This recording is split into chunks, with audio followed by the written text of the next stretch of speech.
نحمده ونستعينه ونستغفره ونؤمن به ونتوكل عليه ونعوذ بالله من شرور أنفسنا وسيئات أعمالنا من يهده الله فلا مضل له ومن يضلل فلا هادي له وأشهد أن لا إله إلا الله وحده لا شريك له وأشهد أن محمدا عبده ورسوله أما بعد فإن خير الحديث كتاب الله تعالى وخير الهدي هدي محمد صلى الله عليه وسلم وشر الأمور محدثاتها وكل محدثة بدعة وكل بدعة ضلالة وكل ضلالة في النار.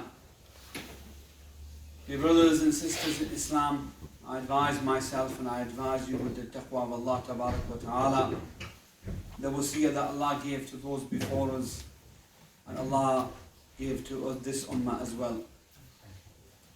The means to success in this dunya and in the akhirah. Brothers and sisters in Islam, indeed all praise is due to Allah alone, the one who is truly worthy of all praise. To Allah belongs the most beautiful names which Allah has chosen for Himself and attributes of complete perfection which befit His greatness and His majesty. And indeed, all thanks is due to Allah alone, the one who is the source of all blessings. And peace and salutations upon the Messenger of Allah, the Prophet Muhammad sallallahu alayhi wa sallam, who Allah subhanahu wa ta'ala sent as a mercy to all of the alameen.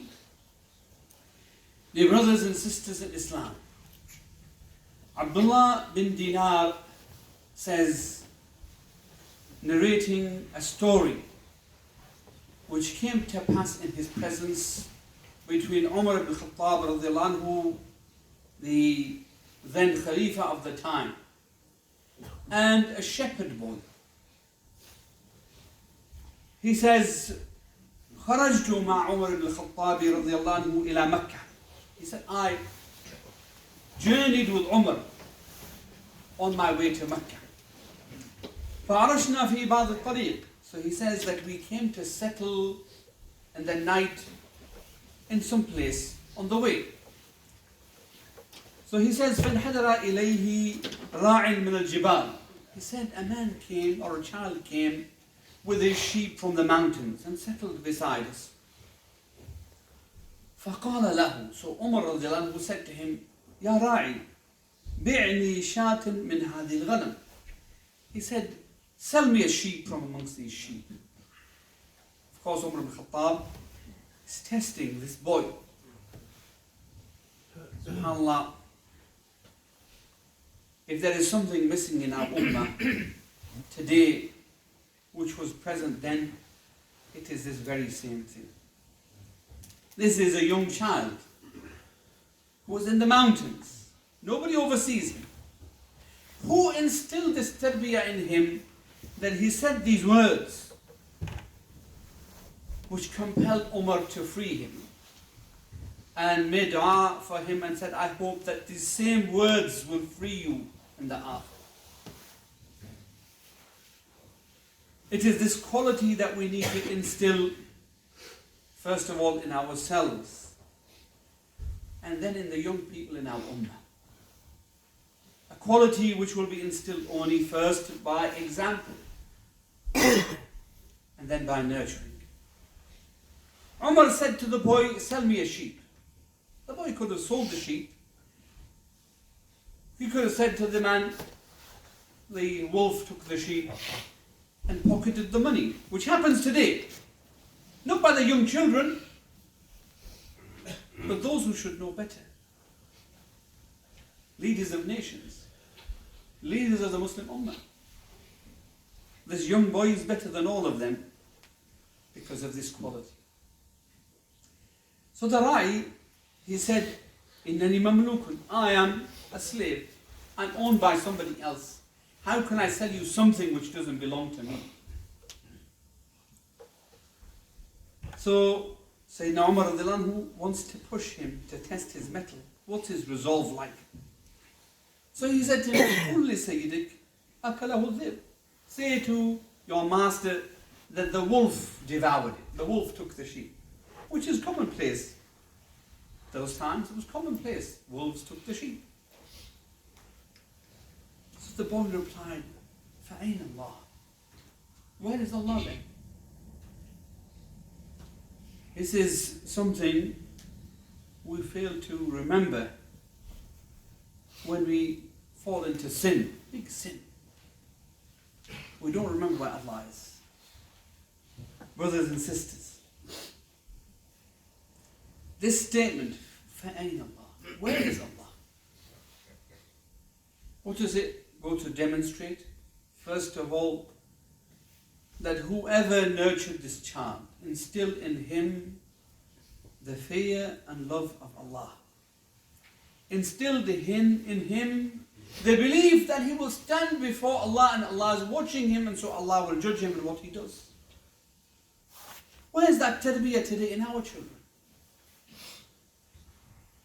Why is it that it's missing?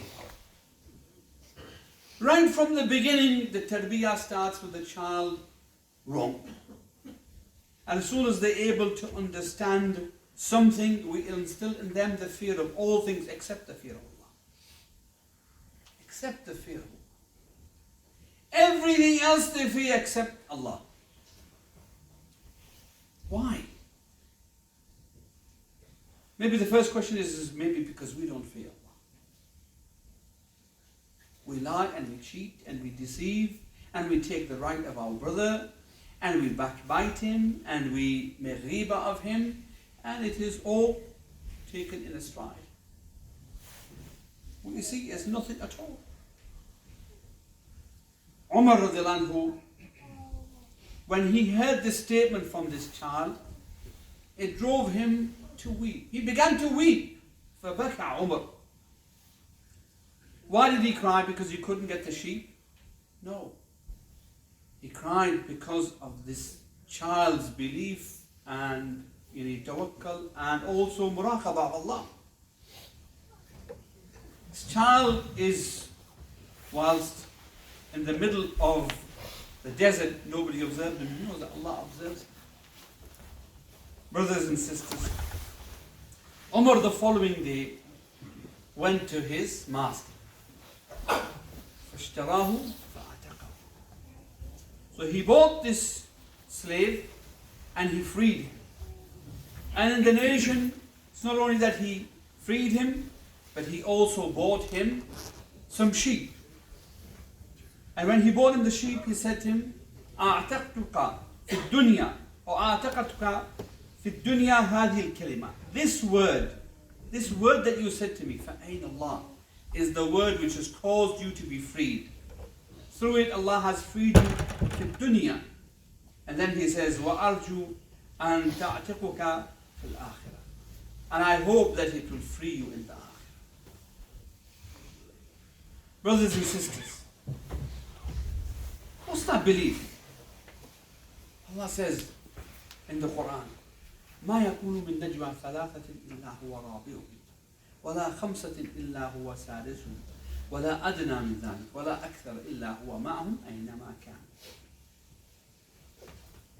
There isn't a group of 3 people except that Allah is their fourth. Nor is there a group of 6 people except that Allah, or 5 people except that Allah is the 6th. Nor less than that, nor more than that. For verily He is with them wherever they are. Allah with His ma'iyah is with them. Allah knows about them, and Allah sees them, and Allah hears them. And then Allah tabarak wa ta'ala will inform them. Allah subhanahu wa ta'ala ثُمَّ يُنَبِّئُهُمْ بِمَا عَمِلُوا يَوْمَ الْقِيَامَةِ. Allah will inform them what they did on the day of judgment. إِنَّهُ بِكُلِّ شَيْءٍ عَلِيمٍ. Indeed, Allah is well acquainted with all things. Brothers and sisters, where is this tarbiyah gone? Allah is well informed. Allah knows you. Allah is with you. In His ma'iyah, in whichever way Allah subhanahu wa ta'ala is able to, Allah is with you. And Allah is able over all things. It doesn't mean that Allah is everywhere. That's not the aqeedah of the Muslims. The Aqidah of the Muslims is that Allah is above His arsh. But Allah is ma'iyad everywhere. And Allah observes you. And Allah hears you. And Allah sees you. And Allah knows and is well acquainted with you.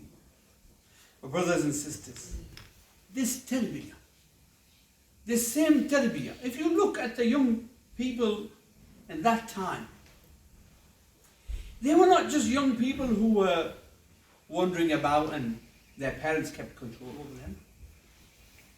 Those people in the most delicate of moments in which Islam could have come to an end, they played the most instrumental roles. Ali bin Abi Talib, when the Prophet made hijrah, he lay in his bed. He was only a young boy. Do you think he didn't understand? He understood. At that moment, when the Prophet made hijrah, if Sayyidina Ali radiallahu anhu had disclosed to the mushrikeen where the Prophet was, that would have been the end, or could have been the end. But he stood firm. Do you think they didn't beat him and torture him? Amr ibn Fuhayra, who would wipe the tracks of the Prophet. The Prophet left with Sayyidina Abu Bakr, and they hid in the cave. And Amr ibn Fuhayra came with his sheep and trampled over the tracks so that nobody could see them. Asma bint Abi Bakr, she was 8 months pregnant. Yet she would come and she would deliver food to her father and the Prophet. Why is it the shabab of then was so different, and the shabab of today are so wayward and lost? Tarbiyah, it's a nurturing. What have we nurtured our children to be? All of us, we should think. What have we nurtured our children to be? Just to make jump of the dunya, gather together the dunya. Yes, there is a love for the dunya. Yes, there is the love for all of those things in the dunya. But do you think the people before us didn't have this love? They had it. But whenever they took the dunya, they took it in halal means. Because of the tarbiyah that they received. There used to be 70 young men at the time of the Prophet ﷺ. 70 of them. They would remain in the masjid and they would worship Allah, and then when everybody would think that they have gone home, they would go to the outskirts of Medina and they would pray and they would revise their Quran and they would remember Allah. Their family would think that they are in the masjid. The people in the masjid would think that they are with their family. And then they would come back to the masjid, everybody assuming that what instilled in them this love for Allah and His Rasul and His Deen? The same thing which is missing today. Today our hearts are full of hatred amongst us Muslims. You know, that person goes to that masjid, so we can't get on with him, we can't like him. Then is that being Islam? The Muslim is the brother of another Muslim. Somebody has gone wayward, somebody is mistaken. Our job is to rectify. Our job isn't to argue and to fight and to destroy the relationship of Islam between us. No. We advise and that's it. Advise with sincerity and that's it. And if Allah is to guide them, Allah will guide them. Who are we to guide? إِنَّكَ لَا تَهْدِي مَنْ أَحْبَبْتَ وَلَكِنَّ اللَّهَ يَهْدِي مَنْ يَشَاءُ. You don't guide whoever you want to guide. Allah guides whoever He wants to guide. Our society, there was a time in this society, in this very same Muslim society, because of some sort of tarbiyah in the homes, that the children, the young boys who were wayward, who had gone astray, would drink alcohol but they would hide. They would make zina and they would hide. Now, they do it openly. And they come and stand in your face and say to you, go and tell my father. Because he knows his father will say, oh, I'm proud of my son, look what he's achieved. Is that the sort of ummah that we're heading to be? That there's no more shame left in us? That we do our sins openly and boast about them without fear or let or hindrance? And look at this boy. Look at this child. Brothers and sisters, whose fault is that? I ask you sincerely, ask yourself, whose fault is that? That is our fault. Me and you and everyone in this room and the Muslim society here. It is our fault. Where is the nurturing that we should have in this ummah? It isn't. You know why? How will we nurture when we ourselves haven't been nurtured right? We are missing the tarbiyah. How can we? The one who doesn't have something, how can he give it? We have to nurture ourselves first. We have failed our children. Today we find one of the biggest challenges is ilhad. Something that wouldn't have even been questioned before, now is being questioned. Fundamental of belief. Does Allah exist or not? And from every side, this Ghazwul Fikr, this instilling and tarbiyah of the wrong sort is being done. Whether in the form of the schooling, from the most primary level right up to university and beyond. Whether it is what we see on social media, in the press, on television, all of it is geared to that, ilhad. And you know, don't think that the white people out there are not also plagued by this same problem. Why do you think now in these Scandinavian countries, more than 50% of people don't know whether there's a God or not, or openly say there is no God? Gone are the days when people used to say, oh, the Ahlul Kitab eat their meat. I ask you, where are the Ahlul Kitab?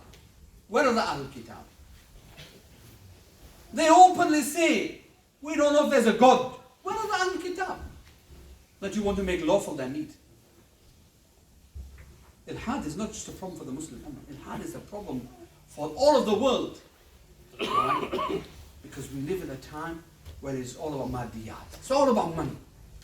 We raise our children with what intention? You've got to study hard so you can earn a lot of money and have an easy life. And that's the tarbiyah we're giving our children. There's no portion of that which is allotted to Allah and the Akhirah. We don't make tarbiyah of our children on the Akhirah. This boy's concern is what will I say when I go to Allah? When did we instill that in our children? And make them ask the same question. When you lied to me and you broke it and you said you didn't break it, did you think you'll stand before Allah and then you'll be asked about this lie? Brothers and sisters, we are, at this moment in time, going through so strange times. We had some children that came into the masjid here to study. It's not their fault. They're just children. When they came here to study, they were a little bit wayward. Two of them or three of them came and broke the mosque box and took some money from here. Yes, we're all shocked how naughty they were. But I ask you, the problem is not those children, the problem is the tarbiyah that came before that. Where did they learn to do this? I was shocked the other day when there was a boy. We are forever telling people, don't make qaza. Don't cut your hair short from the side and leave it long at the top. You have to cut it the same. It's a tarbiyah issue that a lot of us, our parents, just don't understand. They come and argue with you. Where does it say it? Why do they have to do that? What does it really matter? What's this got to do with coming to the masjid and the dress in the masjid? This is part of the Muslim character. That whenever Allah's messenger, let's say even if he disliked it, even if you don't think it's haram, even if he says he's disliked it, our job is to encourage our children to dislike what Allah's messenger disliked. What's our tarbiyah? Ignore the teachers. Don't pay any attention to the teacher. What do they know? You cut your hair as you like. That was a young boy. His father said to him, why do you do this? He said, because of the pressure at school, because of what the society outside is saying. My friends will laugh at me because my haircut isn't like this. You know this peer pressure business? People often start smoking because of peer pressure. People often do things at school which later they regret because of peer pressure. What relieves that peer pressure is when you train your children that your yardstick to measure is not what people are telling you outside, but it is what Allah and His Rasul has said. And when they are firm in that, they will not collapse to the peer pressure. But our problem is the same parents who bring their children to the masjid are saying, ignore the teachers. You just cut your hair as you like. I ask you, if your children were to not take a tie, put a tie on and go to school, they will be sent back from the school. Tell me, what Islamic ruling was there behind that for which now you enforce it? Before they leave, make sure you have your tie. You are adamant that they must wear their tie. Why? Did Allah and His Rasul sanction that? But that you haven't got a problem with. You'll go out and buy a tie, pay lots of money for it. But when we tell you, don't cut your hair like this and don't cut your hair like this because Allah's Messenger disliked it, what do you say? You know, all the teachers, what do they know? I ask you, if we don't know anything, why do you bring our children to us so that we can teach them? You know better, you teach them. Problem is Tarbiah. From the oldest amongst us to the youngest amongst us, we are still in need of Tarbiah. Until our hearts truly become the Muslim heart that they're supposed to be. Because what is Islam? Al-Istislamu lillah. It is to surrender to Allah completely. When did we surrender to Allah? That now our children will surrender to Allah. We continue to do all of the things which Allah and His Rasul told us not to do. And then we say, oh, I'm a Muslim. My name is Mohammad. Where? Islam starts here in the heart. When your heart submits to Allah. We tell people Quran and Sunnah. What is Quran and Sunnah? When the Quran speaks, when the Sunnah speaks, we say, Sami'na wa ta'na. We hear and we obey. When did we hear and obey? That we can instill that in our children.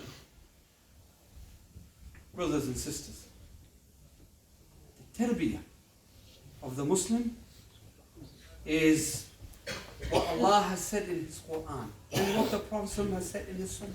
That's the Tarbiah of the Muslim. How will we give that Tarbiah to our children when we never open Allah's book to read what it says? So we can't receive the Tarbiah for ourselves, let alone our children, that we might instill it in them. And when did we open the Sunnah of the Prophet and come to learn it? We take bits of information from here and here, and most of it is our own hawa. That's our Islam. Is that the Islam that Allah subhanahu wa ta'ala revealed? You know, we have the same arguments again and again. We do things just based on what we inherited from our parents. And who inherited from their parents. And many of them were Islamically illiterate. Yes, maybe they were literate, but Islamically they were illiterate. They didn't learn Islam, they weren't taught Islam. Not like any tafsir of the Quran, not the Sunnah of the Prophet correctly, nor did we study fiqh, how to worship Allah. Let alone aqaid and those bigger matters. We didn't learn those things. And now today, mashallah, we're following in the footsteps of those before us. We don't teach them, nor do we take them to somebody who can teach them. We are having classes in here, people walk out as if they know everything. Wallahi, if you ask people to read Al-Fatiha, they couldn't read Al-Fatiha correctly. Ask them to recite Al-Fatiha. They cannot recite Al-Fatiha. If you can't recite Al-Fatiha correctly, how do you expect your prayer to be acceptable? What tarbiyah will you give if you can't even do that? What have we spent our week doing? This was the week holidays. What did we spend our week doing? Sleeping and eating and social media and television. That's what we spent our week doing. What else did we do? This Wednesday we had a class. There was so many people in the masjid before the prayer. The class started, everybody ran out. And I have to say this, particularly our Arab brothers. Why don't they participate? Wallahi, they don't know it all. I'm not picking on them, but I noticed all of our brothers left the masjid, fair, except for a few handful. Why? Do they know it all? Certainly I learned a lot of things, and I studied at the Islamic University of Medina at degree level. I didn't know it all. Why? Even if I knew it all, I should know the merits of sitting with people of knowledge and in circles of dhikr so that I might receive the reward. Jummah is full. Come at Fajr time, not even, maybe even a fifth of the people. Why? At that time, nobody's busy. Nobody's busy at that time. Nobody's at work at that time. They don't come. Why is the masjid empty? No tarbiyah. If we knew the responsibility on us, on all of us, then we would make it here. Brothers and sisters, we talk about making tarbiyah to our children. How will we make tarbiyah to them if we haven't got tarbiyah ourselves, Islamic tarbiyah that is needed? The Muslim is the one who surrenders to Allah, Allah alone. And when that means, what does that mean, surrender? It means that when the Quran speaks, that he listens and obeys and there's nothing beyond that. He doesn't give his opinion. When the Sunnah of the Prophet is mentioned, he is silent. It doesn't override it, my opinion, and I think, and what do they know, and I know better. Because you don't know better. We ask Allah subhanahu wa ta'ala to make us a people when we hear the truth, recognizing truth, give us the ability to also make us a people when we hear the falsehood, recognize it to be false and give us the ability to avoid it.